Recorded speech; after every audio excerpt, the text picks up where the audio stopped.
selamat pagi anak-anak. Berjumpa lagi dengan Pak Didi di pembelajaran matematika peminatan. Nah, kali ini kita akan belajar mengenai fungsi eksponen. Fungsi eksponen, coba kita perhatikan peta konsep. Nah, peta konsepnya yang pertama adalah kita akan memahami konsep fungsi eksponen.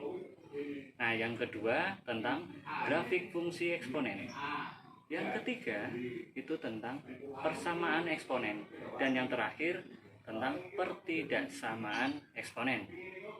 Nah, sebelum itu kita coba mengingat apa manfaat-manfaat eksponen yang sudah pernah kita pelajari minggu kemarin. Oke, kalau kita lihat fungsi materi eksponen bisa terjadi di dalam kehidupan nyata. Salah satunya kalau kita menabung bunga majemuk, itu juga salah satu manfaat dari fungsi eksponen. Yang kedua adalah menghitung laju pertumbuhan dari jumlah penduduk.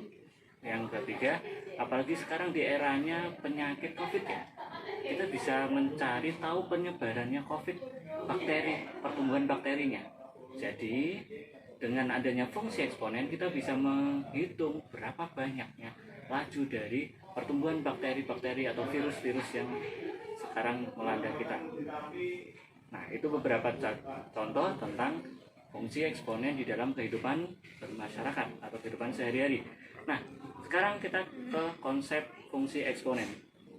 Seperti definisi yang kita ajarkan kemarin, yaitu adalah fungsi eksponen bisa didefinisikan dengan A pangkat N, di mana A itu adalah basisnya, sedangkan N itu adalah pangkatnya. Kalau kalian mengingatnya bahwa A-nya itu adalah bilangan pokok, itu juga boleh. Tetapi pada dasarnya bilangan pokok dan basis itu sama. Nah, di mana A itu lebih dari 0 tapi tidak sama dengan 1. Itu adalah prasyaratnya dari fungsi eksponen.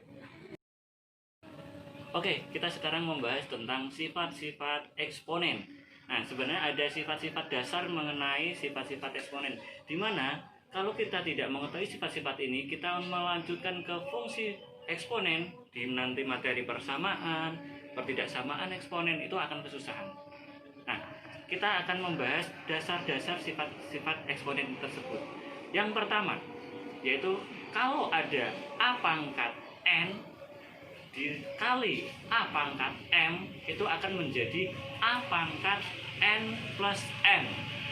Jadi adanya perkalian perpangkatan dengan basis yang sama, perpangkatannya dijumlah.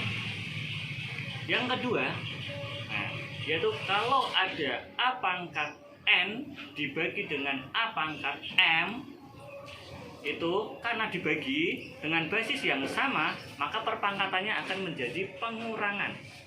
Jadi pangkatnya dikurang atau hasilnya menjadi A pangkat N dikurangi M. Nah, yang ketiga yaitu kalau terjadi bahwa A pangkat N dikurung atau dipangkatkan lagi M. Nah, maka hasilnya menjadi A pangkat N M atau perkalian dari N sama M. Kenapa perkaliannya itu? Karena ada tanda kurung, itu diartikan dengan perkalian. Nah, yang keempat yaitu jika terjadi A B atau A kali B dipangkatkan N. Nah, karena A B dipangkatkan N dengan tanda kurung, maka hasilnya A pangkat N dikalikan B pangkat N. Nah, baru 4 dasar sifat-sifat eksponen. Bagaimana anak-anak? Nah, kalau masih merasa kesulitan dengan sifat-sifat dasar fungsi eksponen ini, Pak Didi akan berikan contoh.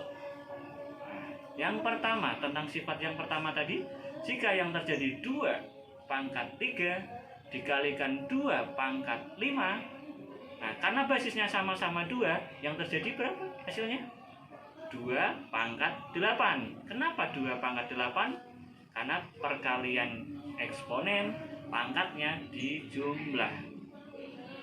Contoh yang kedua. Nah, kalau 2 pangkat 2 dibagi 2 pangkat 3, kita lihat dulu basisnya sama tidak?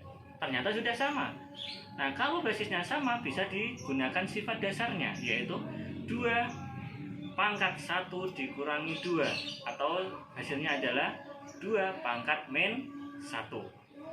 Nah, seperti itu contoh yang sifat yang pertama dan sifat yang kedua. Nah, selanjutnya kita menuju ke sifat yang kelima. Apa yang terjadi jika A pangkat min 1? Nah, atau A pangkat min N. Nah, karena pangkat negatif itu mendapatkan perubahan, yaitu menjadi 1/. Ingat, 1/. Jadi kalau ada pangkat negatif itu menjadikan 1/. A pangkat positif. Nah, karena yang di dalam soal atau sifat-sifat ini adalah A pangkat min N, maka yang terjadi perubahannya adalah 1/. A pangkat N. Jadi negatifnya berubah menjadi 1/. N-nya menjadi positif. Yang keenam. Nah, yang keenam yang yaitu adalah jika A pangkat 0. Nah, ini dasar sekali. Berapapun bilangan yang dipangkatkan 0, itu hasilnya 1. Tetapi ingat, di dalam fungsi eksponen tadi harus ada syarat bahwa A-nya itu harus positif. Seperti itu. Oke, yang ketujuh itu A per B dipangkatkan N. Seperti yang ada di layar. Yaitu akan terjadi, ini ingat ada tanda kurungnya. Maka itu menjadi sebuah perkalian. Hasilnya menjadi A pangkat N dibagi atau per B pangkat N. Nah, yang kedelapan yaitu jika akar A pangkat N. Nah, akar A pangkat N, akarnya kita tahu bahwa akar itu adalah pangkat 2. Maka yang terjadi bahwa akar ini menjadi sebuah pembagi pangkat, menjadi A pangkat N per 2. Nah, tadi kita sudah mempelajari 8 sifat dasar eksponen. Jadi untuk mengetahui lebih lanjut nantinya tentang fungsi eksponen, dasar-dasar fungsi eksponen ini sifat-sifatnya harus dipahami dahulu. Nah, untuk selanjutnya maka kita akan bahas ke contoh soal.